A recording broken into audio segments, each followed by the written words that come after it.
Hello, and welcome to the Snippets of Leadership podcast. Hello, everybody, and welcome to yet another leadership masterclass today with yet another wonderful guest. My guest today is fully in HR, is an HR generalist. She's showing me a little heart on video right now, which makes me really happy.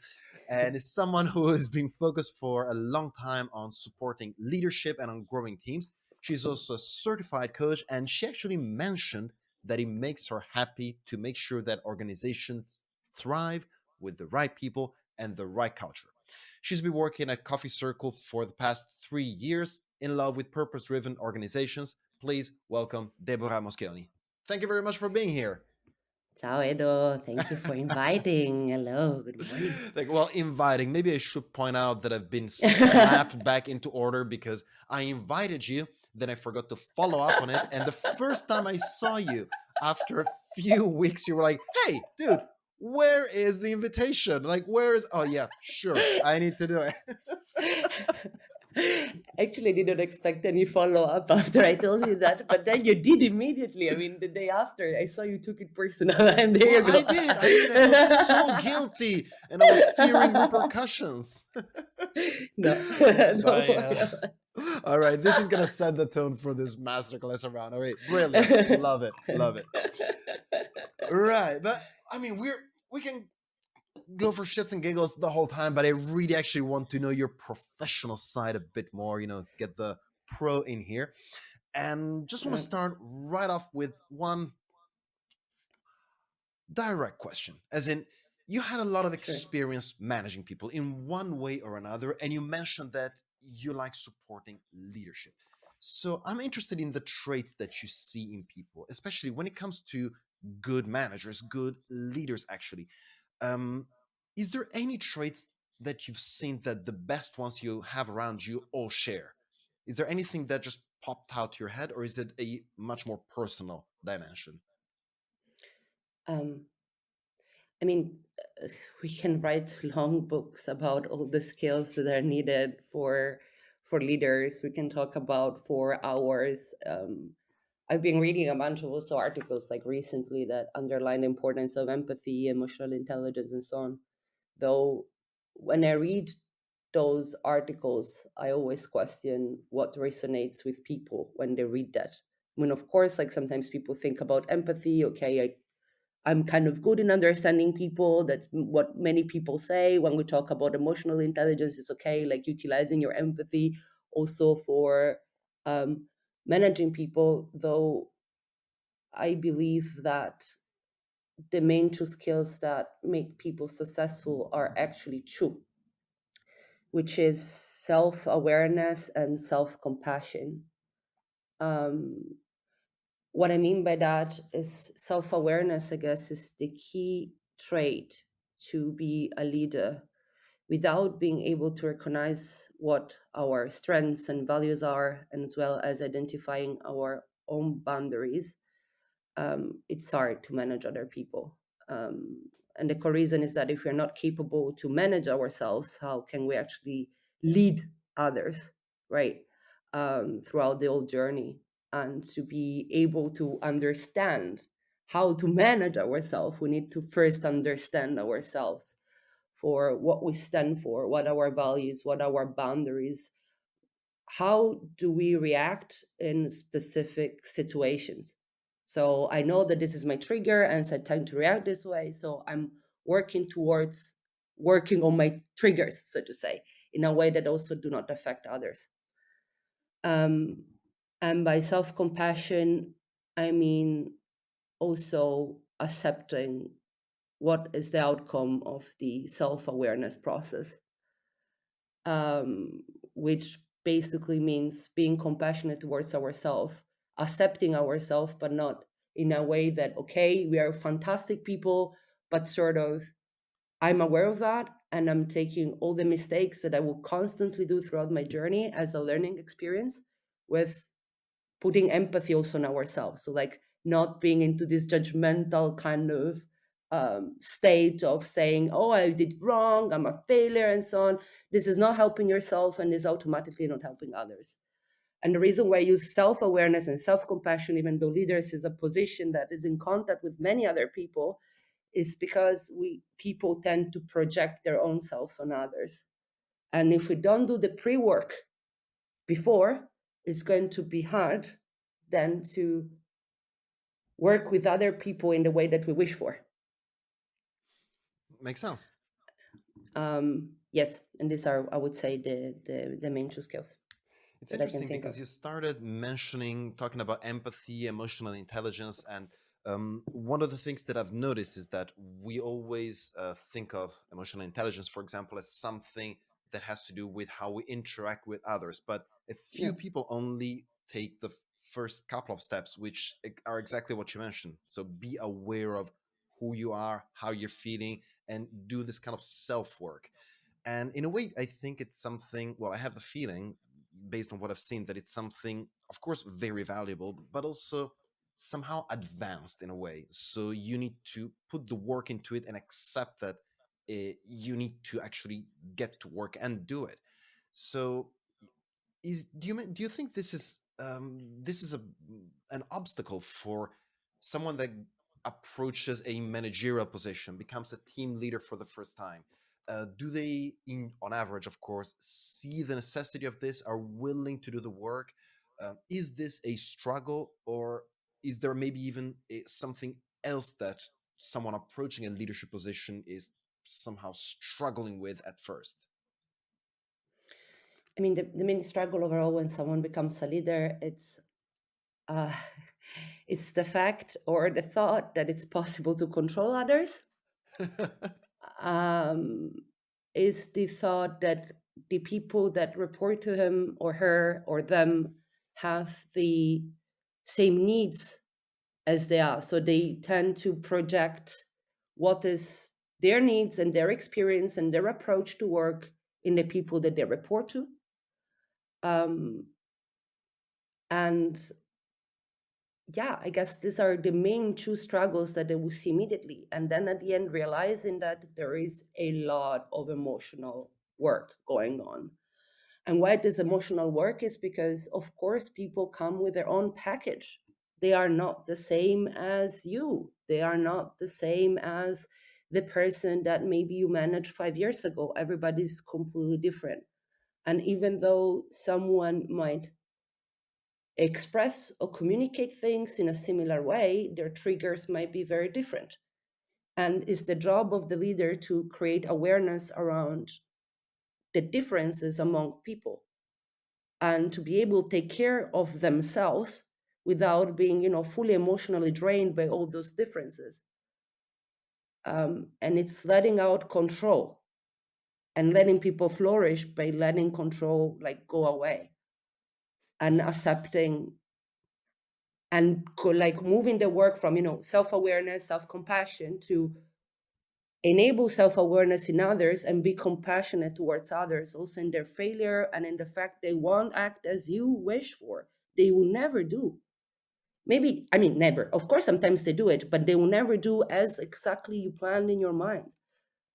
Um, yeah, Yeah, it reminds me of something I've been discussing some time ago. Usually, when I talk about, especially leadership under pressure, it's mm, what do you want to control?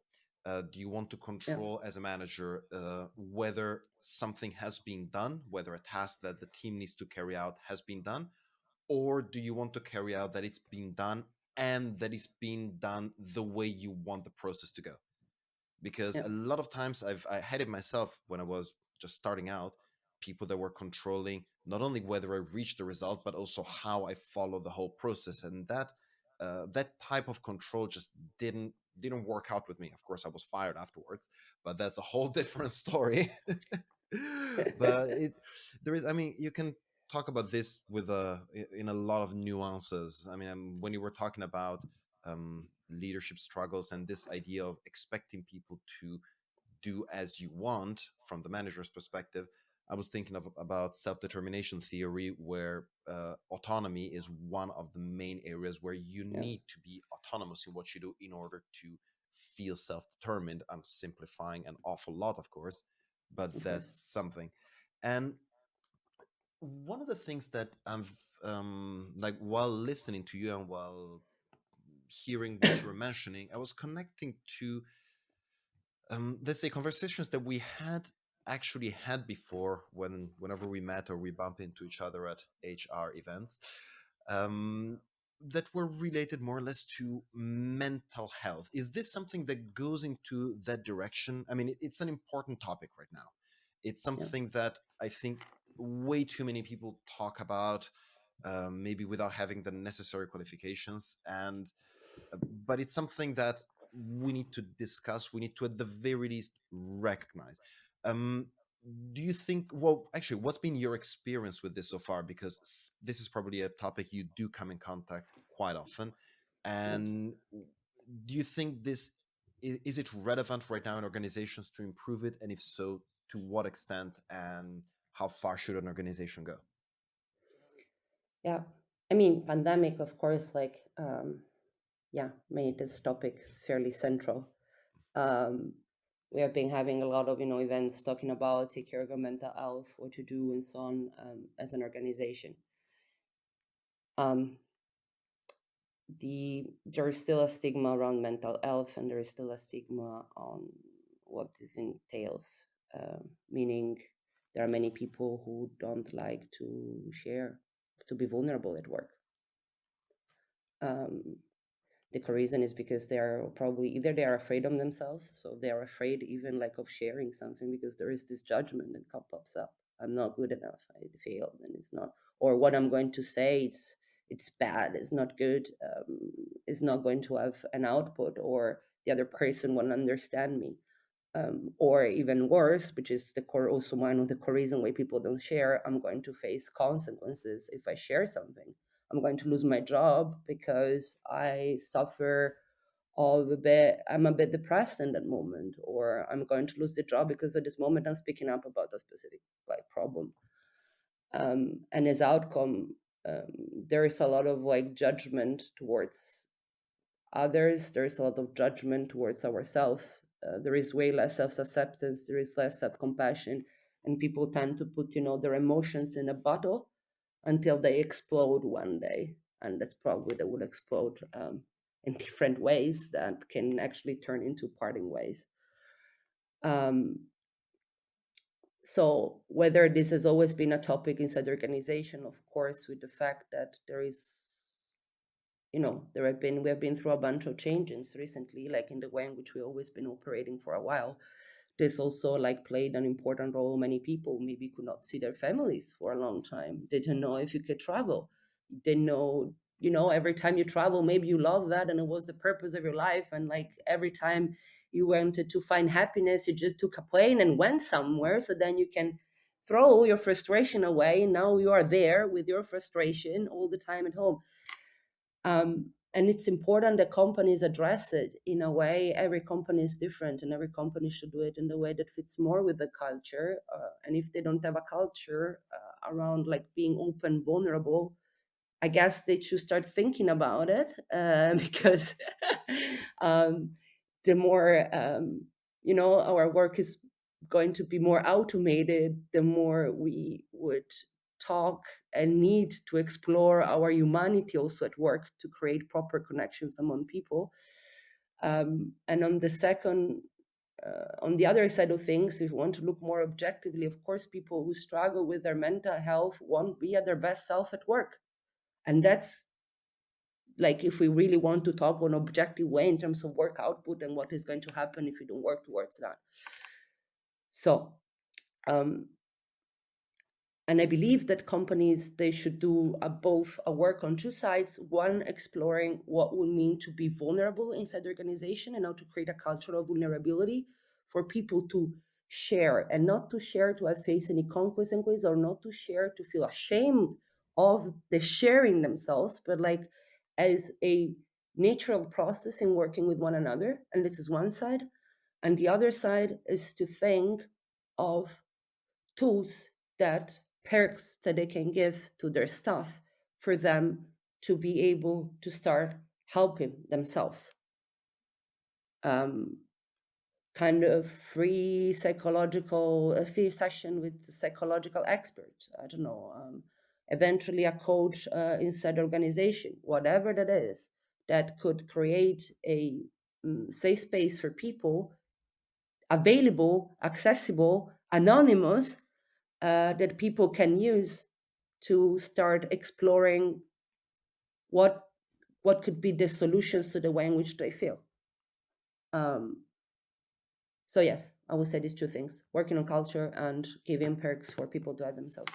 Awesome. I mean, these two things probably we could write probably a few books about them because it sounds Yeah, easy and quick to say, but once you get into it, it's probably a lot more complex. I'm pretty sure you had experience with dealing with that and starting with passing the message. And I'm kind of putting myself in the shoes of who is listening. I mean, people that are listening to this are probably of two types: HR managers like you who could drain directly of what you've heard, but also people that are actually in leadership positions that do want to sure. get better, do want to grow. And I'm wondering, do you think apart from working on self-awareness, working on yourself beforehand and solidify or center yourself in a way, is there anything else that could be just under a manager's direct control without having to go through culture acceptance in the organization and so on that Sure. a manager could do to um, enable this type of work in the context of his or her team? Of course. I mean, if we want people to be vulnerable with us, it's important to take the first step and be vulnerable ourselves. Um, Meaning that if I'm struggling with something, I'm not going to be, the super light, strong leader. I'm never vulnerable about anything. Like, I'm the complete rock. No, that's definitely not the point. In a way, though, that is not fully oversharing, because there is a tiny gap between oversharing and being vulnerable, and there people should have this kind of awareness. It's like, what is necessary for the other person to know to be able to empathize with me in the specific moment to understand my situation. Hence, I share it. When it's oversharing, then might also kind of, how do you say, impact the relationship, that then at the end, like, you also go to your team and you use them as your own psychologist and therapist. Okay, this is also like, also, how do you say, there is a tiny line between that. um, and also asking questions, playing a coaching role as a team leader, meaning um, asking directly to the people, what is our boundaries? How are you doing? What do you actually think about this? What does make you feel? Like, bringing emotions inside the conversations, because they are part of us being humans. It's not that we keep our humanity outside of the door. And if our teams are not willing to share, great, then share back. Like, the fact that you're not sharing makes me feel ta ta ta ta ta. Um, the impact of what, like, you're going to share is actually stays here, because this will help me understand la la la la la, for example. So it's wearing a coaching hat and making sure that this is a safe space by communicating what are sort of the rules of the safe space. Nothing is going to happen. This is what I'm expecting, and that is the reason why, not because I want to enter in your existence or to be your psychologist or to know everything about you, so to say. Um, yes, these are the main things. Makes sense. I mean, it does remind me a bit of. I mean, first of all, as I was listening to you, I was hearing. I was trying to put myself in the shoes of who could be in this situation, and I imagine that a lot of people do recognize the importance of this, or at least more than I'm going to say 5 years ago. At least there is more Yeah, sure. awareness of this type of importance. I still have the feeling that a lot of people still do struggle, not so much with the idea, but with making the first step. Because if you've never touched this a in a team perspective or talking to your team members, and all of a sudden you start, I think a lot of people could be taken aback from the awkwardness of the situation. And Hmm? my take on this one, let me know if you agree with this. would Sure. be to start working with or start incorporating this into one-on-ones.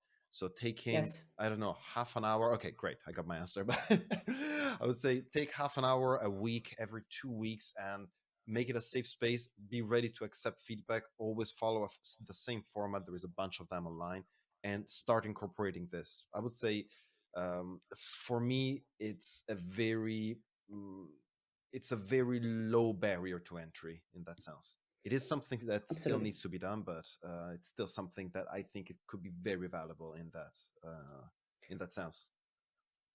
I completely agree. When I talked about like coaching and wearing a coaching hat, I actually directly thought about the space of the 101.